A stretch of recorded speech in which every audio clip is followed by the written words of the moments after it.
CBSE world में आपका स्वागत है। तो हम क्लास 10 ज्योग्राफी का 7th चैप्टर जिसका नाम है लाइफलाइन ऑफ नेशनल इकोनॉमी पढ़ रहे थे। पिछले लेक्चर में हमने रेलवेज के बारे में पढ़ा था। आज हम पाइपलाइंस के बारे में पढ़ेंगे। Pipeline transport network is a new arrival on the transportation map of India.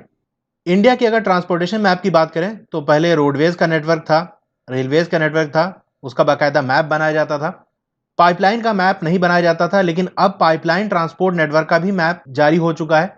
अब मैप के अंदर आप देख सकते हैं कि कहां कहां से पाइपलाइन गुजरी है और किस चीज की पाइपलाइन है। In the past these were use to transport water to cities and industries. पहले क्या था, जो पाइपलाइन था उसका यूज किया जाता था वाटर के ट्रांसपोर्ट के लिए। किसी शहर के अंदर वाटर ट्रांसपोर्ट करना है या किसी इंडस्ट्री के अंदर वाटर ट्रांसपोर्ट करना है तो उसके लिए यूज होता था। तो इसीलिए मैप वगैरह बनाने की इतनी जरूरत नहीं पड़ी, लेकिन आज इसके अलावा भी चीजें ट्रांसपोर्ट की जाती हैं, इसीलिए जरूरत पड़ी है। Now these are used for transporting crude oil, petroleum product and natural gas from oil and natural field to refineries, fertilizer factories and big thermal power plants. अब पानी के अलावा और क्या चीज ट्रांसपोर्ट होती है? आपका जो क्रूड ऑयल हो गया यानी कच्चा तेल, पेट्रोलियम के सामान हो गए और आपका जो नेचुरल गैस हो गया, उसको ट्रांसपोर्ट करने के लिए यूज होता है। अब कहां से ट्रांसपोर्ट किया जाता है? जो उसकी फील्ड होगी, जैसे ऑयल की फील्ड होगी या नेचुरल गैस की फील्ड होगी, तो वहां से जहां उसकी रिफाइनरी होगी, सफाई होगी, वहां पर, और आपका फर्टिलाइजर फैक्ट्री है वहां यूज होता है तो वहां ट्रांसपोर्ट करने के लिए, या जो बड़े थर्मल पावर प्लांट है वहां पर ट्रांसपोर्ट करने के लिए इन पाइपलाइन का यूज होता है। Solid can also be transported through a pipe when converted into slurry.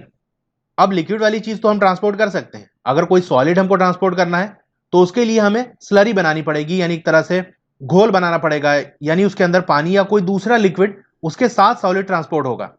Generally आपका ओर वगैरह ट्रांसपोर्ट होता है, ओर के छोटे छोटे टुकड़े हम कर लेते हैं और उसको वाटर के साथ ट्रांसपोर्ट करा देते हैं। ठीक है, वाटर बहुत स्पीड में फ्लो कराया जाता है, उसी के अंदर ये ओर भी डाल देते हैं उसी पाइप के अंदर, तो पानी के बहाव की वजह से वो भी बहते हुए चला जाता है। The far inland location of refineries like Barauni, Mathura, Panipat and gas based fertiliser plant could be thought of only because of pipelines. अब जो दूर दूर की लोकेशंस हैं जहां पर रिफाइनरी की जाती है ऑयल वगैरह की, जैसे आपका बरौनी हो गया, मथुरा हो गया, पानीपत हो गया, और वो फर्टिलाइजर प्लांट जहां पर गैसेस का यूज होता है, वहां पर ही पाइपलाइन की मदद से हम बहुत आसानी से चीजें ट्रांसपोर्ट कर पा रहे हैं। Initial cost of laying pipelines is high but subsequent running cost are minimal. अब शुरू में तो आपको बहुत ज्यादा पैसा खर्च करना पड़ता है, पूरा पाइपलाइन आपको बिछानी पड़ती है, नेटवर्क उसका बनाना पड़ता है, लेकिन एक बार आपने पाइपलाइन बिछा दी फिर उसको यूज करने में बहुत कम खर्चा आता है। It rules out transshipment losses और डिलेड। इसमें क्या होता है, जो आपका ट्रांसशिपमेंट लॉसेज होता है, अब ये क्या होता है, जैसे मान लो फैक्ट्री से कोई सामान है और उसको किसी दूसरे कंट्री में भेजना है, तो कैसे होगा? सबसे पहले वो रोड के जरिए ट्रांसपोर्ट होगा और वो जाएगा सी पोर्ट पे, वहां पर वो शिप पे लोड होगा और उसके बाद वो दूसरे कंट्री में जाएगा, फिर वहां से वो एक बार फिर से जो गाड़ी होगी उस पर लोड होगा, फिर वो जाएगा। तो इसको दो जगह मिनिमम सामान को उतरना पड़ता है, यानी एक बार जब रोड ट्रांसपोर्ट से जाएगा, पोर्ट पे रखा जाएगा, फिर वहां से दूसरी गाड़ी पे यानी शिप पे लोड किया जाएगा। तो ऐसा होता है कि कभी कभी कोई चीज खो गई, मिसप्लेस हो गई, पता चला किसी शिप पे लोड करना था और लोड हो गया किसी दूसरी शिप पे, तो इस तरह से लॉस हो जाता है, या आपका डिले हो जाता है, देरी हो जाती है। अब गाड़ी से आप जा रहे हो, ट्रैफिक जाम है, वहां लेट हो गया, शिप्स में कोई प्रॉब्लम आ गई उसकी वजह से लेट हो गया। लेकिन पाइपलाइन में आपका ये ट्रांसशिपमेंट लॉसेज और डिलेज नहीं होता, क्योंकि पाइप में तो भाई फोर्स से वो फ्लो होना है। ऐसा तो नहीं कहीं रुक जाएगा, चाय पानी नाश्ता करने लगेगा, या अपने से कहीं पाइप को छोड़कर बाहर कहीं निकल गया, तो ऐसा भी नहीं होगा। एक बार पाइप में आपने डाल दिया तो वो अपनी लोकेशन पे अपने टाइम पे पहुंच जाएगा। There are 3 important networks of pipeline transportation in country. तो 3 जो इंपॉर्टेंट नेटवर्क हैं उसको यहां डिस्कस किया गया है। वैसे तो ये वर्ड में लिखा है, थोड़ा याद करना मुश्किल है, इसीलिए मैंने इसको मैप में कन्वर्ट कर दिया है। तो चलिए मैप के जरिए इसको समझ लेते हैं। तो आप बुक में देख सकते हैं 3 टाइप्स ऑफ नेटवर्क दिए हुए हैं। पहला वाला पॉइंट हम देखते हैं जहां से लिखा है फ्रॉम ऑयल फील्ड इन अपर आसाम। इसको मैं थोड़ा बड़ा करता हूं, यह आपका अपर आसाम है, यहां से चलेगा। देखिए मैंने इस मैप को सिर्फ याद करने की आसानी के पर्पज से बनाया है, क्योंकि मैप के जरिए इस तरह से आप देखेंगे तो आसानी से आपके माइंड में सेटल हो जाएगी चीजें, वरना उस तरह से थ्योरी याद करने में प्रॉब्लम होती है। तो ये मैप बिल्कुल एग्जैक्ट नहीं है, लेकिन सिर्फ आपका जो लिखा हुआ है उसको याद करने के लिए मैंने इस तरह से मैप बना दिया है। ठीक है, तो आपका स्टार्ट कहां से होता है? पाइपलाइन अपर आसाम से, यहां कहीं से स्टार्ट होता है। और क्या कह रहा है आगे, ये अपर आसाम से जाएगा आपके कानपुर में, किस रास्ते से?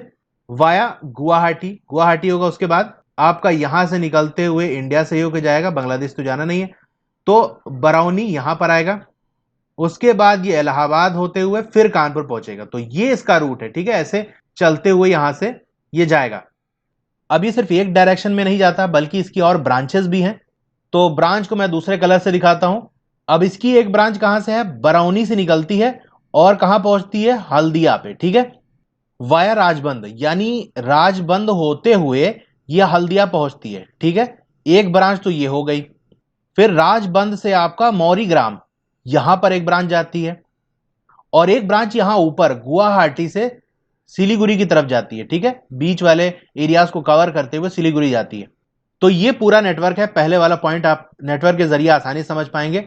इसको मैं इसकी इमेज फेसबुक पे भी डाल दूंगा, टेलीग्राम पे भी डाल दूंगा, वहां से डाउनलोड कर सकते हैं या स्क्रीनशॉट ले सकते हैं। दूसरा नेटवर्क है, इसको भी हम जूम करके देखते हैं। तो ये कहां से स्टार्ट होता है, आपको बुक में देखते रहना है इसको। तो ये स्टार्ट आपका होता है सलाया से, ठीक है, और एंड होता है आपका जालंधर में। सलाया टू जालंधर ये पाइपलाइन नेटवर्क है। तो ये दो नाम आपको ध्यान में रखने हैं कि सलाया टू जालंधर का ये नेटवर्क है। इस रास्ते से होते हुए जाता है विरमगम होते हुए, फिर ये मथुरा जाता है, मथुरा से दिल्ली, दिल्ली से सोनीपत, सोनीपत से जालंधर, इस तरह से ये पहुंचता है। इसकी एक ब्रांच निकलती है जो कोयाली तक जाती है, और एक ब्रांच यहां कहीं से निकलती है, वो चाकसू जाती है, ठीक है। तो दूसरा पॉइंट भी हो गया।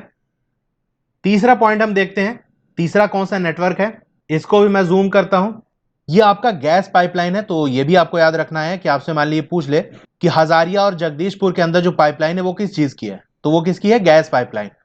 तो हजारिया से स्टार्ट होती है और ये जगदीशपुर में एंड होती है।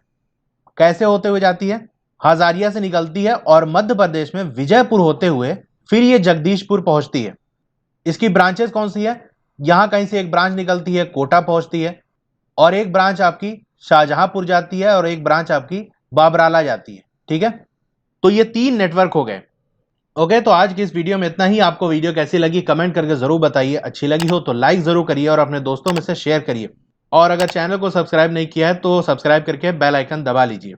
Okay, thank you.